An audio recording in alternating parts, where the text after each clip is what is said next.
Hello दोस्तों, तो आज हम लोग बात करने वाले हैं धूम मचाने वाले वीडियो के साथ वीडियो नंबर 4 और क्लास 12 है और ये संपर्क सीरीज के बारे में आज 4 डे हो जाएगा दोस्तों। 3 डे के लिए क्लियर हो चुका है, ठीक है। आई बस समझ में। तो आज हम लोग बात करेंगे ना जो 68 से लेके।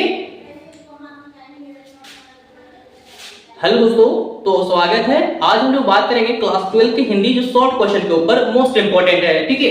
तो आज हम लोग सीरीज करेंगे संपन्न सीरीज के 4 लेक्चर 4 जो काफी इंपॉर्टेंट है, ठीक है। तो चलते हैं, स्टार्ट करते हैं। हम लोग 61 से लेके 80 क्वेश्चन को डिस्कशन करेंगे, ठीक है। तो पहला क्वेश्चन जो हमारे यहाँ पे इसमें कहा जाता है 61 नंबर में कि तुमुल कुलाहल कलाम में शीर्षक कविता में विषाद और व्यथा का उल्लेख किया किस कारण थे। कहा गया है कि तुमुल कुलाहल कलाम मतलब इस भाग दौड़ी दुनिया में इधर हो हल्ला उधर हो हल्ला हो रहा है, तो किसी किसी के जीवन में दुख होता है तो घुटन से महसूस होती है। तो वही बात कहा गया विषाद, यहाँ पे विषाद अव्यथा मतलब विषाद का मतलब घुटन, अव्यथा का मतलब यहाँ पे दुख है। किस बात से लेकर दुख हुई है, आई बस समझ में। हाँ, अब देखिए यहाँ पास अगला इस जयशंकर प्रसाद जी के द्वारा ही लिखा गया है। अब देखिए 62 नंबर में कि पुत्र के लिए माँ क्या क्या करती है और पुत्र वियोग शीर्षक कविता के आधार पर उत्तर दे। तो पुत्र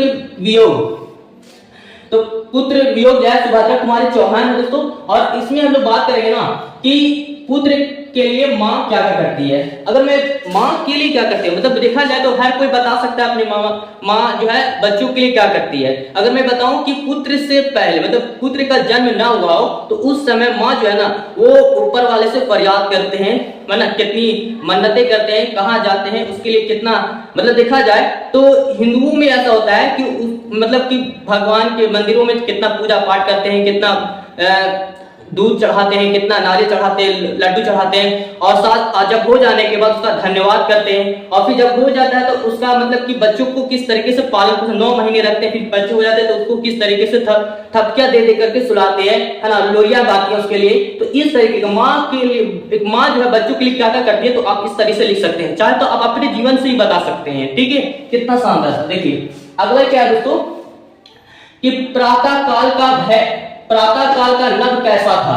तो प्रातः का मतलब सुबह, काल का मतलब समय, सुबह का समय जो नभ आकाश कैसा रहता है। तो हम लोग बताया दोस्तों कि नील शंख जैसा था, बहुत ही मतलब कि बोला जाए कि प्रातः काल का नभ कैसा था तो मतलब उसकी जो सूर्य का फूटने से पहले, सूर्य का किरण से फूटने मतलब सूर्य जिस समय नहीं निकलता है तो उस समय की पहले की दृश्य जो होती है आकाश का जो नभ जो होता है ना आकाश वो बहुत ही नीला शंख के आकार का होता है, ठीक है ना। आई बात समझ। और जब प्रकाश जो सूर्य का प्रकाश का किरण फूट जाता है तो वो सारा का सारा उषा की वजह से सारा रंग क्या हो जाता है, धुल जाता है, ठीक है। आई बात समझ में। देखिए अगला है कि उषा का जादू कैसा है। उषा किसको कहा गया है तो प्रकाश के किरण को कहा गया है। तो उसमें जादू देखते हैं तो आज पूरा जीवन है ना, जिंदगी जो कोई अंधकार में डूबा हुआ है वही प्रकाश के किरण पूरा जग को फैला देता है किरण, और फैलाने के साथ अंधेरे से क्या करता है उजाले में खड़ा कर देता है भाई। तो वही क्या कहते हैं उषा का जादू होता है, ठीक है। एक्चुअली में वास्तविक में देखा जाए तो अगला क्या है 65 नंबर में कि मुक्ति बोध किस परीक्षा में असफल हुए थे। तो अगर देखा जाए तो मुक्ति बोध जो है ना बीए में जो है ना असफल रहे, मतलब कि मुक्ति बोध मतलब कि पढ़ने में उतना इंटरेस्ट नहीं लेते थे, किंतु एक बार फेल हो गए थे तो फिर दूसरा में पास किए थे, फिर एमए भी उसी तरीके से कंडीशन हुए इनका, ठीक है। तो बात समझ में आ गई। तो ये मुक्ति बोध किस परीक्षा में असफल हुए थे तो बीए में हुए थे दोस्तों, ठीक है ना। अब अगला क्या है कहां कहां धूप एक जैसी होती है। भाई धूप अगर देखा जाए तो यूरोप में, एशिया में, हिंदुस्तान में, पाकिस्तान में एक जैसा सूरज की धूप एक जैसी होती है। अब ऐसा सवाल पूछे वाला है भगवान जी जैसा सवाल है दोस्तों, है कि नहीं, मतलब धमाल मचा दे रहा है भाई, ठीक है ना। आई बस समझ में। देखो अगला क्या है कि जन जन का चेहरा एक से कवि का क्या तात्पर्य है, ठीक है। कहने का मतलब होता है जन जन का चेहरा एक, कवि का क्या इसका तात्पर्य है। कहने का मतलब है कवि इसमें कहना चाहते हैं कि जीवन में हर लोगों का चेहरा देखोगे तो एक ही है ना, लोगों का वहां की जो गलियां धूप जो एक ही है, हर किसी जीवन के साथ जीवन में एक न एक दुख और उसकी समस्या एक ही होती है। दुख और समस्या के साथ संघर्ष करता है और संघर्ष करने के साथ लास्ट में वही अच्छे परिणाम पाता है, फल पाता है, ठीक है ना। आइए बात समझ में। तो जन जन का चेहरा कहते हैं कि हर लोगों के जीवन में चेहरा एक है, हर लोगों का दुख समस्या एक ही को होता है हर एक व्यक्ति के पास। आई बात समझ में। तो कितना शानदार था दोस्तों, है ना। अगला है कि अधिनायक कौन है। अधिनायक एक नेता को कहा गया दोस्तों, जिसमें आम जनता पार्टी को लिए क्या करता है बहुत ही बेवकूफ बनाता है, बहुत ही अत्याचार करता है। नेता जो है ना, जो अपने आप को तारीफ बताता है लेकिन नजरों के लोगों की नजर में एक गलत भाषण के प्रस्तुत में करता धारण करता है ना। नेता जो है एक जनता को एक मतलब कि एक अंधकार में रखता हो। आई बात समझ में? हाँ। अगला देखिए 69 नंबर में कि हरचरना कौन है, उसकी क्या पहचान है। तो मैं बताऊं दोस्तों कि हरचरना जो है एक छोटा लड़का है, जो गरीब लड़का है, जो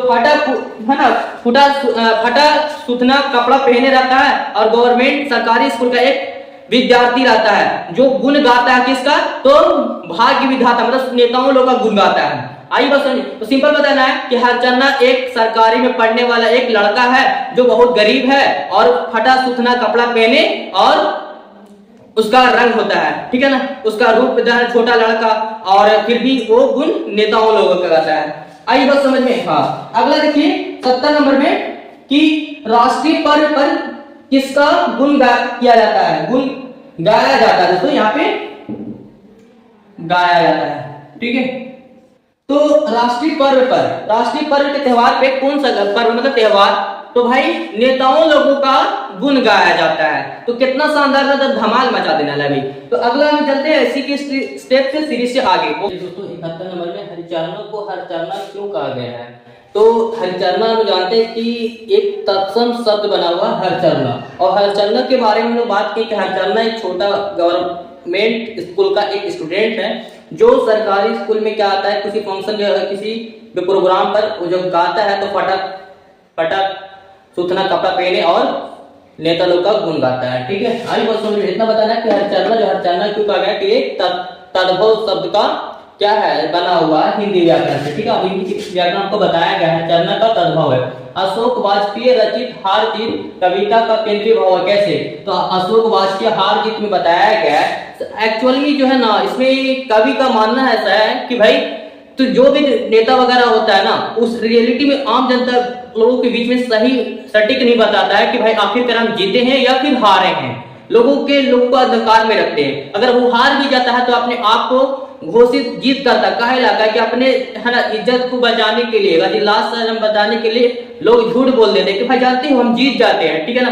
तो एक्चुअली किनकी हार हुई है वो सही से जैसे बताए सेना लोग आ रहे हैं, तो का रहे हैं तो लोग जनता भी नहीं सुनता और धूमधाम से पूरा लगा हुआ हम लोग आ रहे हैं, उसकी हार हो गई। इसकी सोचने की मतलब कि अपनी हार हुई फिर एक बार आ गया, बल्कि हम हार गए हैं और उन लोगों की जीत हुई थी एक्चुअल में, ठीक है ना।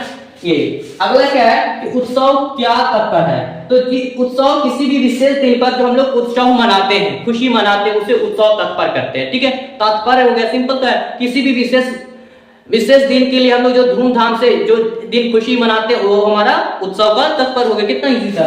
अगला क्या है कि गांव का घर, कविता में कवि जो है किस घर की बात कर रहे हैं, कह रहे हैं कि गांव का घर जो है कविता जो है वो कवि इस वैसे घर को बता रहे हैं जो जहां पे इनका जन्म हुआ, जहां पे रहे थे, अपनी जिंदगी को काटे थे, उस गांव को अपना कविता के रूप में संक्षिप्त करते हैं, वर्णन करते हैं। जहां पे उनकी सारी दुर्दशा आज दूर हो गई, वो अपने गांव ग्राम की बात कर रहे हैं जहां पे वो रहे थे, अपनी जिंदगी को काटे थे, ठीक है।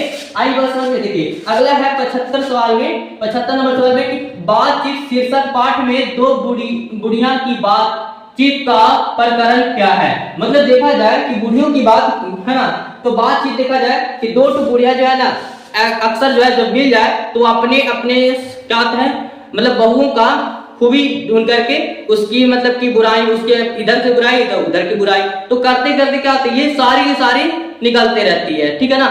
मतलब कि एक दूसरे के साथ मतलब जो अपने बहू के बारे में दोनों तरफ से चलते रहती है बातचीत। आई बात समझ में? कितना आसान होता है। अब देखिए यहाँ पे जाड़ा क्या है, मौत है और निमोनिया से मरने वाला मुरब्बा नहीं मिला करते। वजीरा सिंह की कथन का क्या है, कहते हैं कि जाड़ा से मरने वाले जाड़े से मरने वाले को निमोनिया या निमोनिया से मरने वाला को मुरब्बा नहीं कहते, मतलब शहीद घोषित नहीं होते। शहीद उसको घोषित करते हैं जो अपने देश के लिए जो मर मिट गया, जो अपनी जान को कुर्बान कर दिया, जो वो एक्चुअली में उसे मुरब्बा उन्हें शहीद घोषित किया जाता है। मुरब्बा का मतलब यहाँ पे शहीद घोषित करना के बारे में बोलते जाते हैं, शहादत मतलब कि शहीद हो गया अपने जंग में, ठीक है। तो उसको कहते हैं मुरब्बा या निमोनिया से मर गया तो अरे देश के लिए कुछ करो, कुछ करके मर जाओ तब तो अपना शहीद उसे माना जाता है, ठीक है। आगे है 77 नंबर की जयप्रकाश नारायण जी कम्युनिस्ट पार्टी में क्यों शामिल नहीं हुए?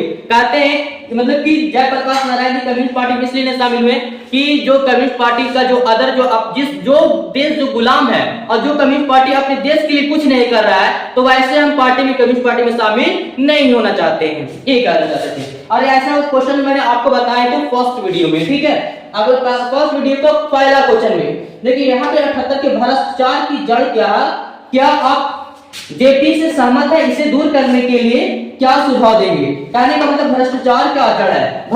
भ्रष्टाचार जो जड़ जो है ना, एक्चुअली में देखा जाए वो बार बार क्या करता है, अपने राज्य जो क्या करता है, इलेक्शन को बदलते रहता है, इलेक्शन बदलते रहता है, करते रहता है। चाहे वो आपका मुखिया का हो, चाहे सरपंच को हो, चाहे पंच का हो, चाहे वार्ड सदस्य का हो, चाहे विधायक हो, चाहे एमएलए का हो, विधायक हो, चाहे सांसद को, किसी भी प्रकार का हो, वो भ्रष्टाचार दिखाते रहता है। लेकिन क्यों नहीं, यहाँ बताया जा रहा है कि क्या आप जेपी से सहमत है? तो बिल्कुल जेपी से सहमत है। जनता पार्टी से हम काहे नहीं सहमत है? काहे एक ही बार काहे नहीं इलेक्शन हो जाता है, एक ही बार बदल करके चेंज होते रहता है, तो इससे हम सहमत है। जनता लोग की आम पार्टी के लिए हम सहमत है, इसके बारे में बताया गया है, ठीक है।